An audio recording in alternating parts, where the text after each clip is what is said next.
अस्सलाम वालेकुम आलफ़ी। बीटीसी की क्विक अपडेट है। बीटीसी पहले तो हमारा ये वनडे का टाइम फ्रेम है बीटीसी का। बीटीसी पहले हमारा वर्क कर रहा था एक फेलिंग वेडेज पैटर्न में। तो फेलिंग वेडेज पैटर्न कौन सा पैटर्न होता है? हमारा एक कंटिन्यूशन पैटर्न होता है जिसका हम ब्रेकडाउन और ब्रेकआउट का हम वेट करते हैं। तो इधर हमारा ब्रेकआउट हुआ, ब्रेकआउट होने के बाद इधर ये वनडे का टाइम फ्रेम है, हायर टाइम फ्रेम पे की मैं बात कर रहा हूँ। तो जैसे ब्रेकआउट आया हमने इसमें एंट्री ली थी, अल्हम्दुलिल्लाह हमने प्रॉफिट बनाया। बाकी अभी का जो इसका सिनेरियो है वो अभी का सिनेरियो इसका यही है कि अभी इसका ये ऐसे समझें एक रेजिस्टेंस जोन है 98 के।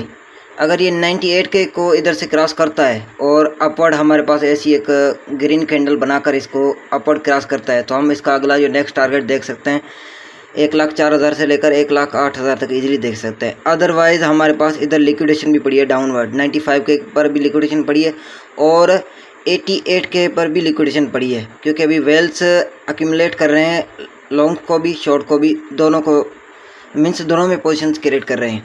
तो ये हमारी हायर टाइम फ्रेम की अपडेट थी। उसके बाद हम बीटीसी पर आते हैं। अगर वन डे के टाइम फ्रेम में अगर हम उसको अपने एक स्मार्ट मनी कॉन्सेप्ट के तरीके से देखते हैं, जैसे बैंक्स या हायर जो इंस्टीट्यूट होते हैं वो ट्रेड करते हैं, तो ये हमारे पास एक ऐसे समझे ना,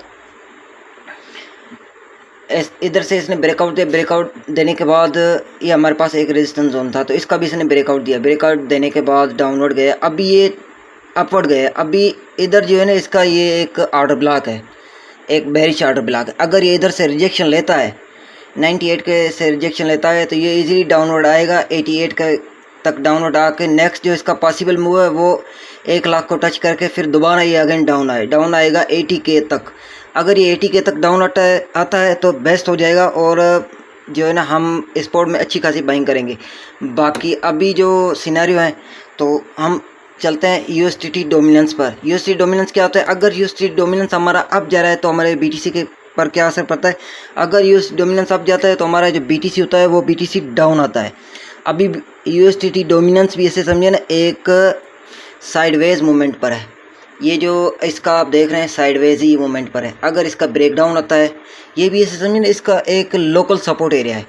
अगर इसको ये डाउनवर्ड तोड़ता है तो बीटीसी अप जाएगा। अगर ये इधर से थोड़ा डाउन आके इधर से कोई अच्छी कैंडल क्रिएट करता है, मीन्स कोई बुलिश कैंडल क्रिएट करता है, उसके बाद ये अप जाता है, अप जाने के बाद ये अपने आर्डर को अगर फिल करता है तो उसके बाद अगर ये डाउन आता है तो हमें बीटीसी में अच्छा खासा डाउनवर्ड देखने को मिल सकता है।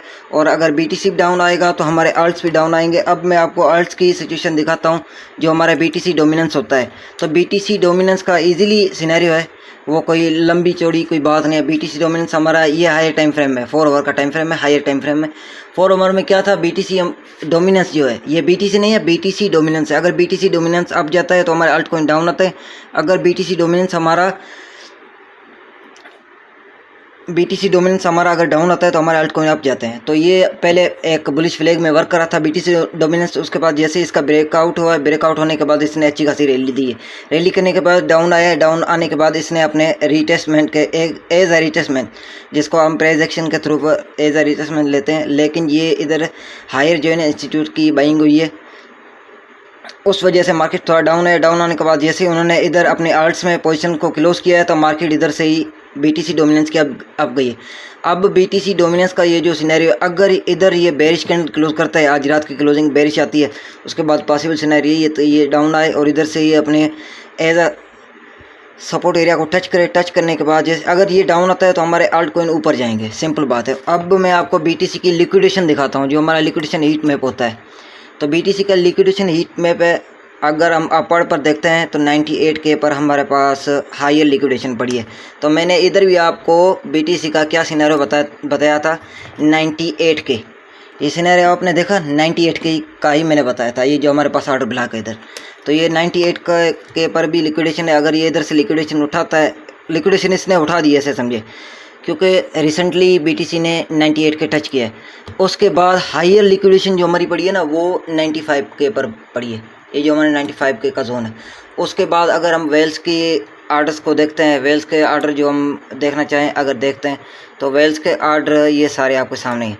देखें ना वेल्स के कितने आर्डर हैं, अब ये BTC की शॉर्ट ओपन है, 1 मिलियन की शॉर्ट ओपन है, उसके बाद 1.9 मिलियन की लॉन्ग ओपन है। शॉर्ट ज़्यादा ओपन है, 2 मिलियन की शॉर्ट है, 2.3 मिलियन की शॉर्ट है, 3 मिलियन की बाइंग हुई है, तकरीबन 22 मिनट पहले हुई है।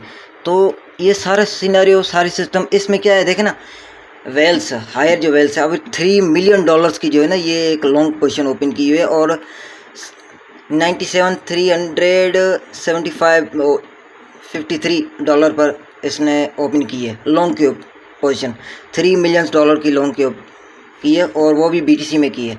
तो ये बहुत ज़्यादा एक अच्छा रेशो होता है, जो हमारे वेल्स की एक्टिविटी है हम उनको देख सकते हैं। और इधर आप देखें ना कितनी पोजीशन, लॉन्ग की कितनी पोजीशन ओपन है, 1.17 बिलियन की। अगर मार्केट डाउन आता है तो तकरीबन अगर 95 के को मार्केट टच करता है तो 1 बिलियन की लिक्विडेशन डाउनवर्ड पड़ी है। शॉर्ट की भी 1.18 बिलियन की लिक्विडेशन अप है, ओपन है, और लॉन्ग की भी 1.17 मीन्स 49% लॉन्ग वाले हैं और 50% शॉर्ट वाले हैं। तो ये एक हायर एक जो है ना, जैसे जिसको कहते हैं एक वर्सेस चल रहा है, मीन्स एक वॉर ही चल रही है। तो मार्केट में होता ही यही है, कोई बायर होगा तो उसका लाजमी सेलर भी होगा, बायर होगा तो सेलर भी होगा। यही सारे सिनेरियो है। BTC का जो मुझे जो लग रहा है ना, BTC 98K को टच करेगा, 98K 98.5K को टच करने के बाद BTC डाउन आना चाहिए। डाउन अगर आता है, इधर से रिटेस्टमेंट लेता है, ये लिक्विडिटी उठाता है, तो इधर से फिर जैसे लिक्विडिटी उठाएगा तो नेक्स्ट लिक्विडिटी जो हमारी होगी ना, वो 100K तक लिक्विडिटी होगी।